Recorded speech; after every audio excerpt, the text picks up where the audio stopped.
Bient Sport wordt mij mogelijk maken door Friesland Lies.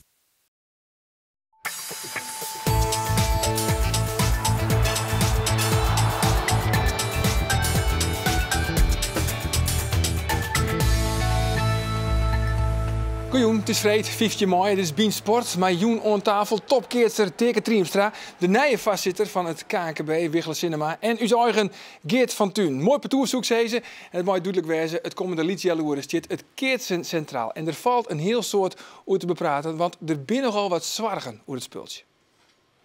Er komen altijd wel vol mensen bij de Freulen, bij de PC. Maar bij de wedstrijden, gewoon in het IR, komen er wel minder mensen. En ik denk als het spul leuker wordt, dan komen er meer mensen op de zien. Misschien over materiaal gebruiken, dat je de bal wat minder vier krijgt, zodat er meer tussenspul in komt. Ja jongens, meer tussenspul. Zelfs de jeugd zit er al in. Teke, had er een punt? Nou, qua tussenspel denk ik wel, ja. De nappen winnen inderdaad wel heel groot een periode en er wordt een soort bal boven slaan. Nou ja, maar deze wand die we nu hebben, dat een heel stuk beter worden, denk ik. Dus wat dat betreft kunnen we de jongen geruststellen. Oh, gelukkig maar. Jo, denk je direct zo hoor? Nou, net helemaal. Als je de combinatie tussen de aantrekkelijkheid van het spel en de hoeveelheid publiek, daar twijfel ik nou wel eens om. Het publiek die het volle meer kar weet ze hinnen kennen. En moet keersen concurreren met een heel soort andere dingen. Ik op afstand, want je bent zit weer samen overal. Dus mat het keertsen soms meer bieden, denk ik, de dwarpen dan alleen nog het keertsen. Er mat een plusje op. Om publiek loeken te blijven. Om nog meer publiek loeken te worden. Trouwens, vrienden hier stuurde de PC een bronbrief naar het haatbestuur van de KNKB. Want het keertsen zoekt geen toekomst meer aan.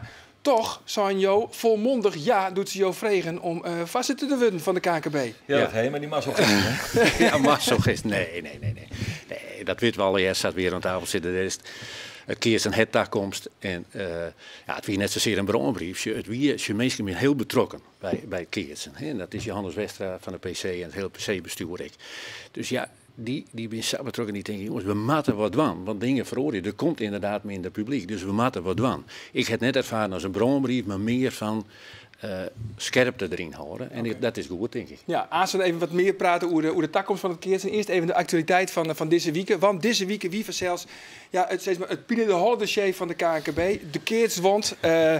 Het kwad pleit tussen Cornelis Terpstra en het KNKB. Even in het kwad. Terpstra wil graag keertsen, maar zijn eigen wand. Dat mooi net van de KNKB. En de jochter die stelde Arone Manje een compromis voor. Van waarom dan net de wand van Cornelis een jaar lang gedogen. Ook omdat het in 2016 het mooitje van wand heel vrij wordt. Dit wie doet de reactie van de KNKB. Wij wonen begin januari 2016 een nieuwe startmaatje. Nou, dat is weer goed voor elke maatje. En dan ben er naaie gegaarden die kunnen dan hun gang gaan. En tot zo lang wil de KNKB graag deze situatie handhaven. Dat wist ik uiteindelijk al, omdat wij dat compromis al onboden hier nog volle jaren. Maar goed, zij houden zo vast aan de lijn die ze nu hebben. En wat ik daar jaar is alleen nog maar financiële belang en geen sportieve belang. En dat vind ik heel vervelend. Ja, dat wie Cornelis Terpstra. Cornelis heeft dus het katpleit verlend. Geert, waarom is dat compromis? Waarom wie dat eigenlijk net een optie? Ja, dat weet ik net. Cornelis die houdt nogal vast van zijn sportieve belangen. En dat begrijp ik wel, want hij is sporter en hij wil het optimale hebben. En een KNKB die heeft toch wat orenbelangen te behartigen. Het is een beetje kwart door de bocht in dit, want als je zegt, deze hele problematiek die is er al zoend.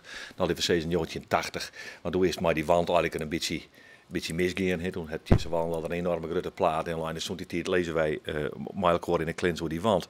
Maar er zijn ook wel wat reglementen doorgesteld. Ook ten aanzien van de wandemakkers. Nou, Tekens in Heidrein, er is een van de licentiehouders. Die is licentiehouder geworden. Er binnen er nog 12. Er had ooit een Belgische licentiehouder geweest, omdat die wanden uit België ook wel heel waren. Nou, daar ligt een historie achter die mensen eigenlijk net bekennen. En in die historie is één uitspraak die een trok een haatbestuurder die het beloofd, en beloofd is beloofd, zolang als je hier als licentiehouder in werk moet doen, dan komen er geen andere wandenmakers bij. Dus ja, dat is een beetje een probleem natuurlijk. En nou begint Cornelis er wat in om te rommelen, dan komt er nog wat bij, een man die het wandenmaatje wil. Die moet van onbesproken gedrag zijn. Dat is ook fastlijn. Ooit in de jaren 80 in de besluitvorming van de KNKB. Cornelis Terpstra is met alle respect niet van onbesproken gedrag. Maar die heeft van frauderen geweest van hier tot Tokio. Maar epoxy. met zijn epoxy en een dubbele wand bij Jan Scheepvaart waai en een noemerke erop en keert ze maar de wand als het eruit komt en dat er net keurd wordt en keert ze maar de orenwand. Snapt? Dus er zit wel wat achter. En dat bleef al jaar een beetje versluierd in dit hele verhaal, want het historisch besef is een beetje aan de mergere kant, maar dat speelt wel mooi. Ja. Nou ja, en ik denk dat als Cornelis dan zijn het van, hallo jongens, maar het is 2015, wat zitten we hier om vreselijke marktbescherming te doen, dat past niet meer in deze tijd, dat hij meer kans hier, als dat hij nou op sportieve gronden de zaak moet volgen. Je doet beter dan kind? Nee, dat weet ik niet. Ik denk dat Geert grotendeels gelijk heeft. Als je die marktbescherming, dat klopt precies. Dat is net houdbaar. Nee, dat is net maar dus kon, ik weet net van die afspraken nu verliezen, dat zal. Maar dus kun je die net handhaven. Dat is duidelijk. Hè? Wij, de bond heeft daar juridisch advies voor in, maar dat is net haalbaar.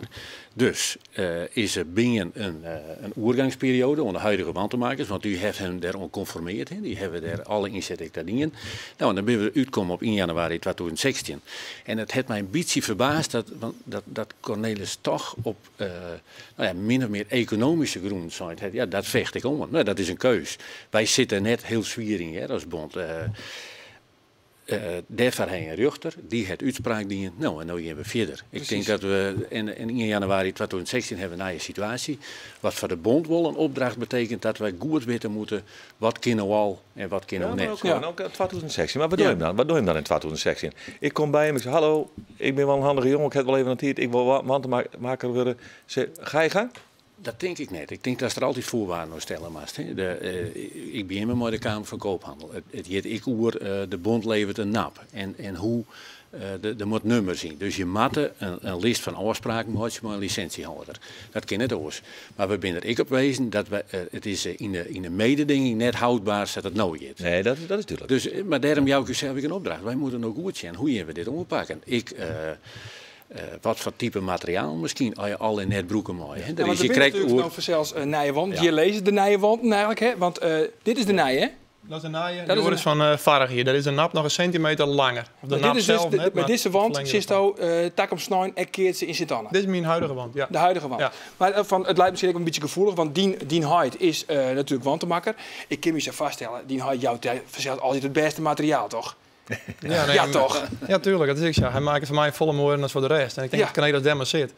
Nee, dat is flauw. Hij maakt het voor iedereen natuurlijk een goede wand. En, natuurlijk ongeveer dezelfde, maar voor die zei hij van, nou, hey, voor de teken, ik kan het precies zout van, dan krijgt het even wat beter. Nou, ik denk jij dat het zin ook gesteld. Ik echt net, ja, ik heb het zin net nou te vaak nou. Hij maakt het wel zien van mijn papier, maar dat is ik wat voor die. Ja, dat is dan mijn voordeel. Ik hoef net voor de betaling, gelukkig net. Mijn verhouding met mijn huid, dat is prima, gelukkig. Ja. Maar nee, ik zei jij van, nee, het is wel prima zo. Ik wil geen gezeur hebben en ik heb me natuurlijk zelf helemaal net veroorloven om de man te knoeien. Dus dat doe ik absoluut niet en dat zeg ik nooit van, heb ik nooit dingen. Maar het grote verschil is natuurlijk, de nap is lietser worden. Het is nou, je moet nou eigenlijk een hele oren wiezen van Geertsen. Nou, als je de versteviging is hetzelfde bleun. De nylon nap die erin zit. Alleen nog goed, die zit tussen het leer was juist en binnen niet het achterleer. En dat doen in het verleden langer terug als de nap zelf. En daar hebben we dan nog een stukje leer en lim in smat. Ja. Met toch een nap als het ware verlengd waar. Daar hebben we maar knoeid, hè? En daar hebben we maar knoeid. Vroeger, vorig jaar werden dat al aangeknipt. Een centimeter onder de nap. Dus ik koers al, daaronder koers niks van. Maar dat is enkel het leer. Dat kist wel hudder maatje, maar net zo hut als echt een bal goed mee opvangen kist. En dan word ik direct zien door de keuringscommissie. Dus dat wie een prima keurbare wand die we vorig jaar hien. Nou ja, deze is de nap nog wat kwatter worden. Wel heel erg wennen voor de keertjes. Want het is correct het plekje waar ze normaal opvangst. Daar zit nou niks. En dan vallen ze deer, een keer bij de middellijnen. Dus we krijgen aan ze meer tussenspel? Is die ja, dat is juist nou al. Dat is juist nou al. Dat men volle minder boven slaat en ik minder 4 boven slaat. Ja, dus ik denk het scheef opslaan er nou nog uit. En dan is het een hele lijn. En dan krijg je weer meer tussenspel. En daar is het om die in eerste instantie. En dan krijg je weer meer publiek. En dan komt het helemaal weer in de slipstream. Ja, dat mag je hoopje. Stefan Hieter dat jonkje leuk. En die aan het begin is. Dat is natuurlijk mooi. Want een keer minder 4 slaan en dat soort dingen. Maar als we nou het vorige seizoen eens nemen. Wel uit dan het probleem van het keertsen. Waarom wie er geen sec gewoon in een heleboel dagen. Omdat er nooit een bal inslaan was. Door opslagers. Ze die nooit eens boeten slaan. Dat werd net keerst. Ja. Gemiddeld boven de 20 boetenslagen in een partij. En we gaan ze meer dan 1 keer mooi maken. Ja, dan sticht als leerhaver maar de hand net hier. Dat kunnen we even chillen trouwens. Want het lijkt soms heel makkelijk hè, om gewoon even alle foutslagen achter elkaar te plakken. Nee, maar dat is absoluut een punt. We kunnen er even naar zien. Ja, leidt hoor, ja.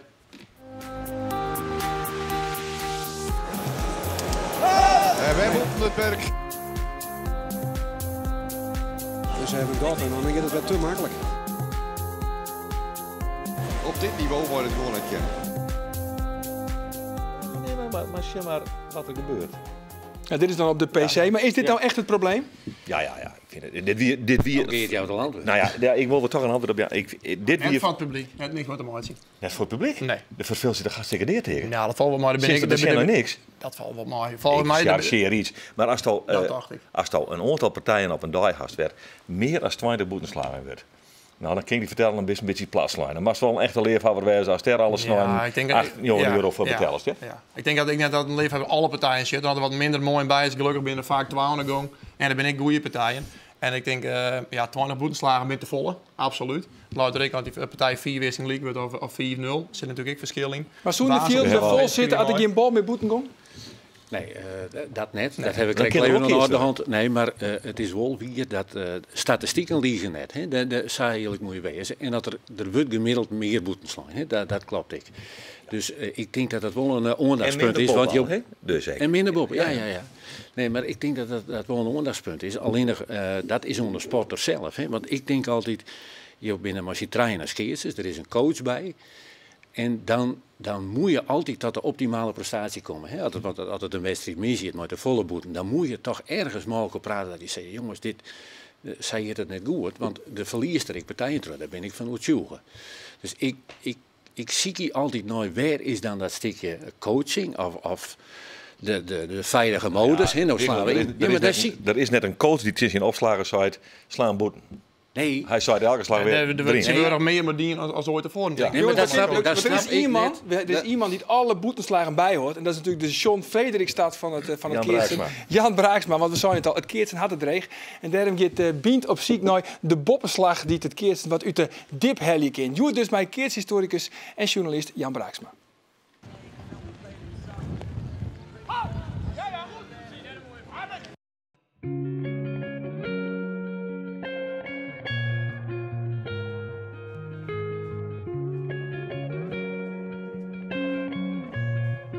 Elke verzamelaar, dat is feitelijk een stakker die in duistertas natuurlijk. Hè. Dat is een beetje een vreemd man. Hè. Natuurlijk, waarom ben je verzamelaar? Nou, het idee dat je dus dat hebt, dat nog net hebt en je wilt in principe alles hebben wat er eerwest is.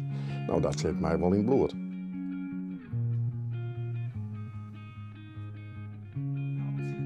Dit is de listen van de PC. Hè. Alle listen van de PC op een PNR. En dit is mijn...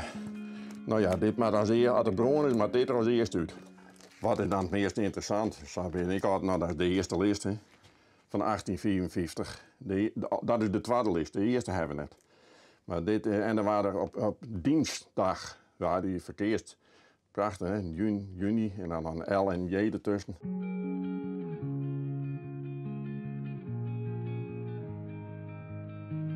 Kwartlien heb ik een kaart op merken van 1886.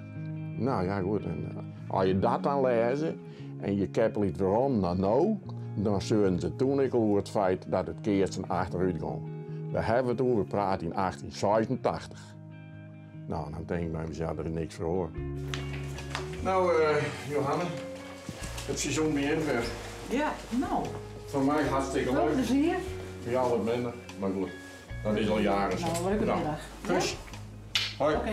Mag ik eens, hè? Ja, doe. Bel maar even als het klaar is. Kom goed. Ja? Wat ik. Oké. Doeg. Doeg.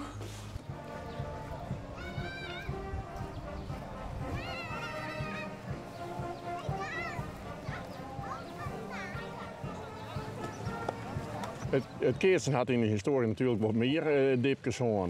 Maar we moeten zien nou wel mooi dat dit een flinke dip is. Ondanks dat wij alle omstandigheden veilig mooi hebben, dat het beter hier wezen zou.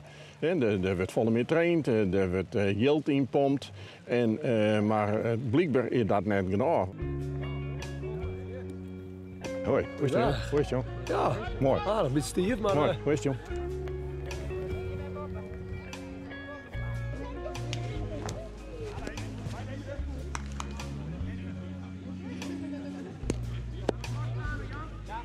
Als je praat met een opslager, dan zei ik sla liever 10 boeten dan dat ze van mij 10 boppen slaan. Ja, dat is het idee. Ik zou zeggen, nou, dan maak je muziek dat op te slaan, dat ze dat minder doen. Dat ze vroeger gevarieerd. Het is nu al je windkracht 12 tot windkracht 15 en had het kind nog harder. Nou ja, actie is reactie. Dus als een perspeel is een reactie, ja, dan zit er in banen juist nooit weg.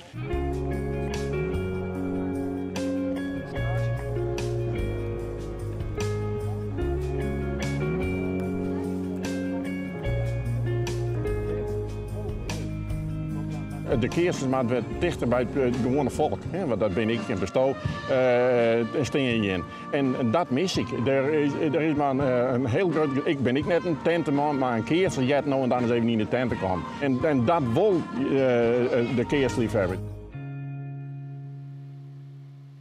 Ja, mooi portret van Jan Braaksma. Komende manje is trouwens het tweede deel te zien van deze riegen over de takkomst van het keertsen. Maar heren, wat Braaksma zei, van het wat meer de topkeertsen met de aaibader willen. Ze moeten meer channelitten in de feesttenten. Wie dat vroeger wel het geval? Volle meer als nou?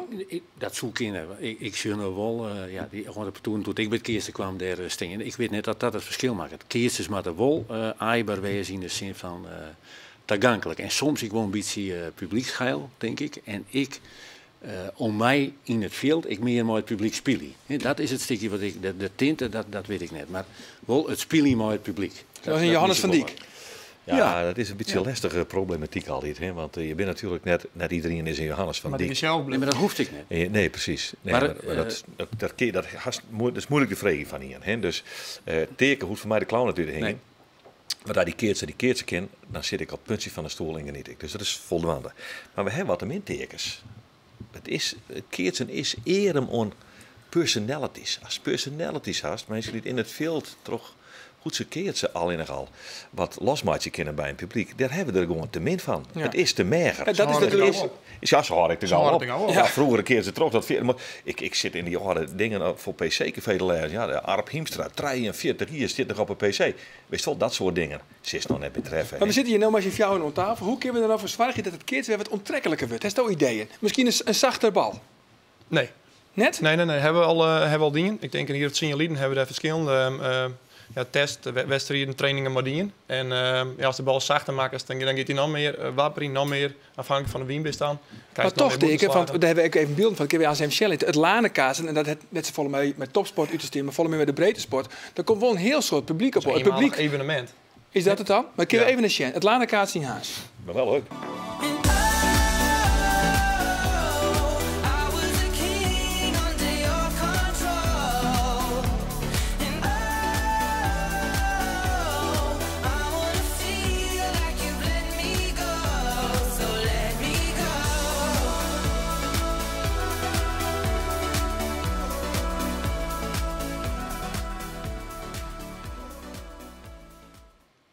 Ja, dit is dan het Lanekazen in Haas. Ik wil alleen nog maar onjan, want het heeft natuurlijk net zo volle uitsteen met topsport. Maar die orenfarmen van keertsen worden wel heel iets populairder. Dan maken we de eigenlijk net versluiten vanzelf.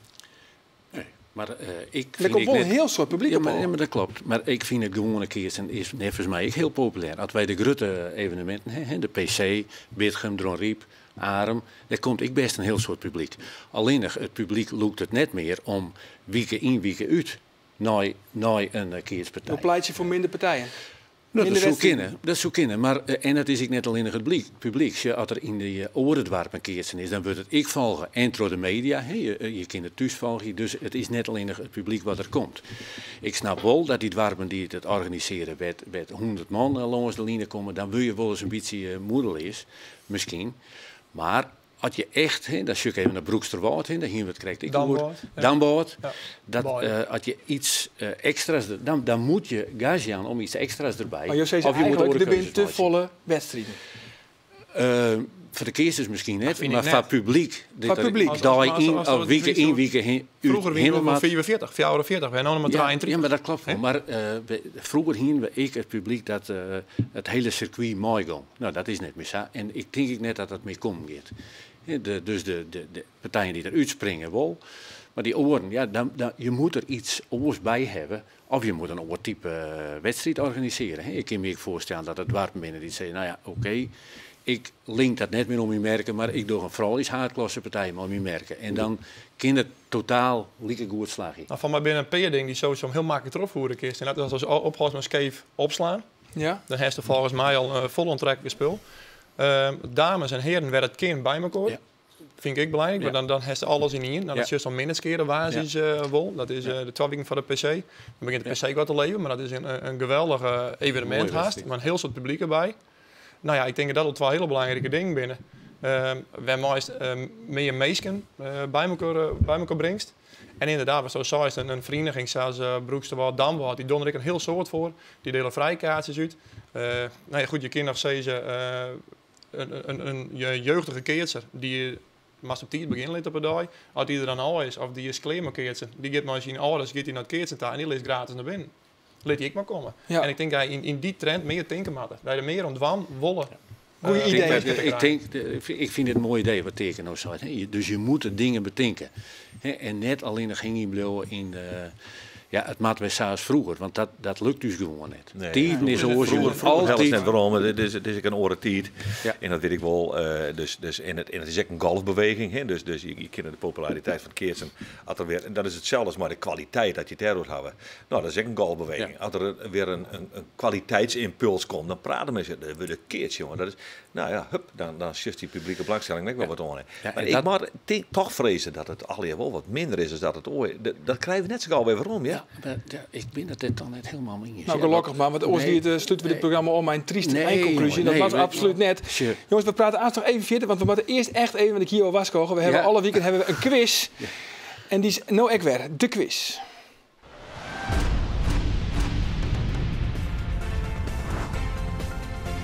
Arjen's quiz, deze keer mij die oren Arjen. Overmaat, jou weet wel, van de radio. Bij deze week een vraag over uw eigen prima donna onder de Frieske quizmasters. Bij Hokker Voetbalclub begon en eindigde de voetbalcarrière van Arjen de Boer. Is dat A, VV Boetenpost, B, VV Huddegriep of C, VV Omlandia? Stuur jouw antwoord van waarstje naar bient@omroepfriesland.nl. Nou ja, en Omlandia, dat valt in elk geval al. Veel scorende spits van Omlandia, dat klinkt wel lekker. Dat klinkt wel lekker, ja. Maar dat valt te winnen trouwens. Dit is de Cambuur Retrobal. En de winnaar van de quiz van 12 weken Lino-wet zit nou onder in beeld, is Peter Kalteren. Hij komt van Snits en hij krijgt 2 kaartjes voor de wedstrijd Jereveen FC Twente.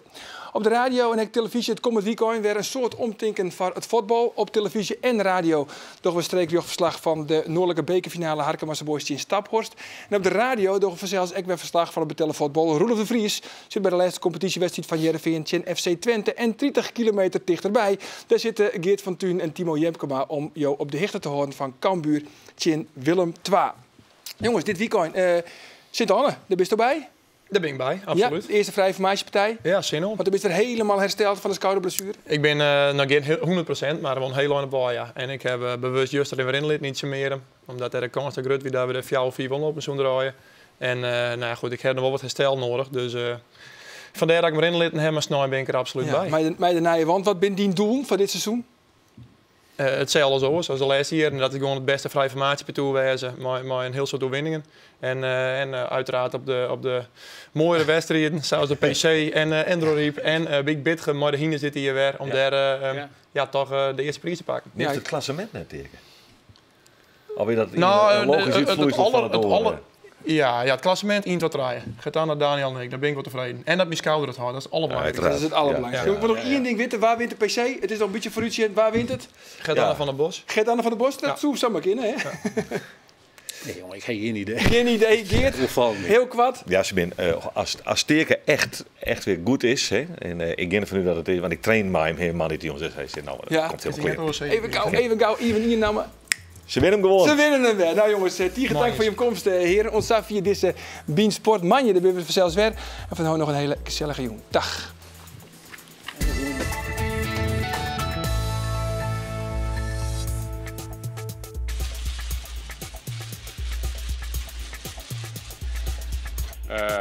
Втрачає найкращих своїх синів. Україна не може дочекатися звільнення з Bient Sport, waar het mij mogelijk maakt door Friesland lies.